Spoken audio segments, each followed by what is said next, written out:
Horse of the Year 2023. Who's it going to be? Welcome to All Horse Racing All the Time. I'm your host, Al. Soon, before we know it, it's going to be voting time for 2023 Horse of the Year. And the two logical contenders are White Abarrio and Cody's Wish.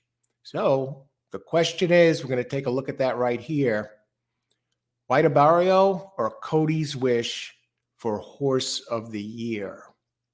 Now, these two are the standouts. They come with different storylines, and they've actually faced each other in a race. A lot of people will start with Cody's Wish. Cody's Wish, named after Cody Dorman, young man, teenager when he passed away, born with a terminal illness. And this horse, this Kentucky bred, is named after Cody. So Cody's Wish, named after Cody Dorman. And these two, from word has it that the horse and Cody Dorman, actually formed a bond. They would say that Cody's Wish would actually put his head in Cody Dorman's lap, and this kid has been following this horse like crazy. It's kind of kept him going, really. Many people thought he wouldn't last anywhere near as many years as he lived, Cody Dorman. So, and at the Breeders' Cup, of course, they showed him constantly on that Saturday, all afternoon. Of course, Cody's Wish was going to be running in the mile race, the big Breeders' Cup mile race. And of course, he went on to win that race in a thriller over Bob Baffert's National Treasure. So, of course, the horse wins the race for the kid, right? And storyline all over the place. And then, not a dry eye in the house. I wonder if even Bob Baffert was pleased to see Cody's Wish beat his own horse just for the sake of Cody Dorman. Cody's Wish, he put together a tremendous campaign. He had five races, 4 victories and a third. He won 3 G1s, and he earned for the year just over $1.7 million. So a tremendous campaign, never missed the board, 5 races, 4 wins, 3 G1s, finished third in another. He finished third in a G1 also, the Whitney. So Cody's Wish, a lot of people, the storybook there, tremendous horse. What about White Abarrio? Now, White Abarrio, he had, let me just make sure I have this correct. He had 5 races, 3 victories, and a third. He had 2 G1 victories. They won the Whitney, 1 1/8 race, and then won the Breeders' Cup Classic, amassing earnings of over $3.8 million. $3.8 million, nearly double Cody's Wish. And he has his own storyline. Now, White Abarrio has really exploded after moving into the barn of Rick Dutro, one of New York's best trainers ever, really. But then he went through a suspension, drug violations, and he came back. He came back after 10 years away and made his first race. I think he had his first race almost 6 months to the day, back in May, after serving a massive suspension. Now he gets this great horse in his barn, White Abarrio. And White Abarrio excelled under the watchful and careful eye of Rick Dutro. So White Abarrio wins the Whitney Stakes and goes on to win the Breeders' Cup Classic. So what do we have? We have the storyline of Rick Dutro. We have the storyline of White Abarrio, and the numbers that White Abarrio registered in his 2 victories, the Whitney and the Breeders' Cup Classic, were just through the roof.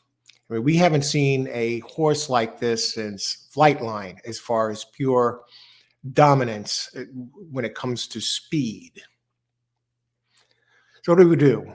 How are they going to vote on this? Who really deserves it? Some people say Cody's Wish. Well, he won three G1s and never missed the board. Finished third in a G1 in his other race, and did win a G2 in there as well. So you got 4 graded stakes. And White Abarrio had 2, but 2 G1s in major stakes and put up the big numbers. Do you go with the horse that won more graded stakes and also with a great storyline? You know, after all, won the race for the kid. All eyes were on that race. It's a feel-good story for the ages. And of course, on the flip side, you have White Abarrio, who put up the far more dominant numbers, putting up numbers in the last 2 races that Cody's Wish really couldn't even dream about. Now, one thing to keep in mind is Cody's Wish, 2 of his G1 victories were sprints at 7 furlongs, and the other was at a mile. Okay.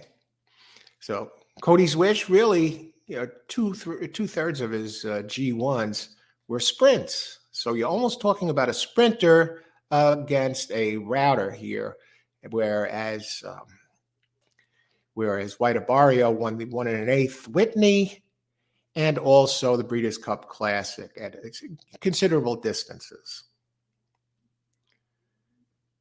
and has the bigger numbers. And you have the feel good story of Rick Dutro, but how are the voters going to treat Rick Dutro here? Because he came back from kind of that shady, drug suspension for 10 years. And there's probably still people that the voters that frown against White Abarrio. Not White Abarrio, but against Rick Dutro. Maybe. Should they? Is this really cut and dried? Cody's Wish, the sentimental story with Cody Dorman. And Cody Dorman, by the way, after being at the Breeders' Cup that Saturday, the day after they're taking pictures in the winner's circle and everything, died on Sunday. The day after. He hung on long enough to see his horse win the big race. I mean, you can't make this stuff up. So now you got double feel good story for the ages and the heartbreaking at the same time. And then, you get past the Breeders' Cup and the next day you hear Cody Dorman has passed away. So now it's like, oh, brother. Is this a slam dunk to just go to Cody's Wish? Well, there's one thing to keep in mind. When they faced White Abarrio faced Cody's Wish, went off as a favorite in the Whitney, the 1 1/8 race. So they squared off against each other. And when push came to shove, White Abarrio crushed Cody's Wish, beating him by more than 10 lengths in that not head-to-head, but they faced off in the same race. Okay, there were other horses in there as well. Put up a magnificent speed figure. So head-to-head, White Abarrio, I mean, when they had the chance to face each other, and Cody's Wish, more is the type that comes off the pace. So the extra distance really should have worked to his advantage if he was really that much better, and he got crushed by White Abarrio. So that's something to keep in mind. You're talking about a distance runner against more of a sprinter to miler type. And when they faced off against each other, White Abarrio, push comes to shove, won the race handily. No match. And White Abarrio, the last couple of races put up fat races speed-wise that Cody's Wish couldn't even dream about to date. So is it really cut and dried? Who deserves this honor? Breeders' Cup Classic winner, most earnings, by far over Cody's Wish, more than double. Dominant. We haven't seen a horse this dominant since Flightline. I even wonder, it's hard, I'm hard pressed to say, to figure who would win between Cody's Wish and Flightline.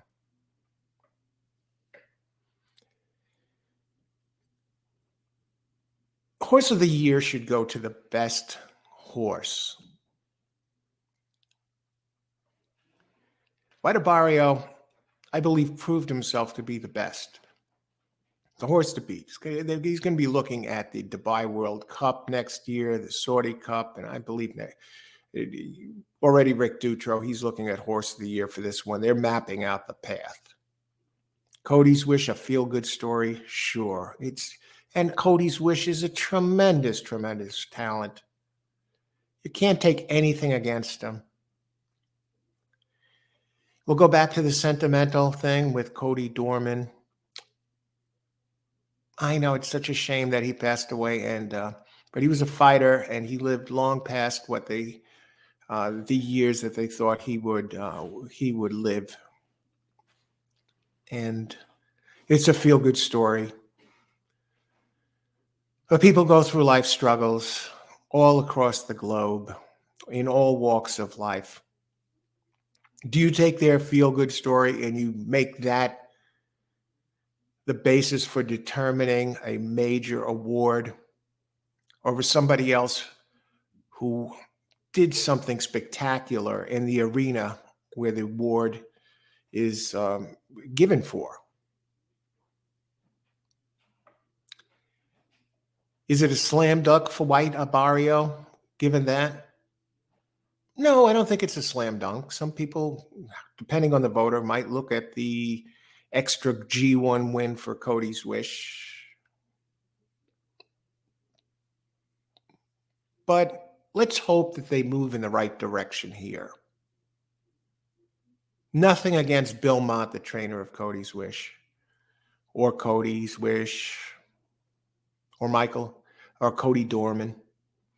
This award belongs to White Abarrio.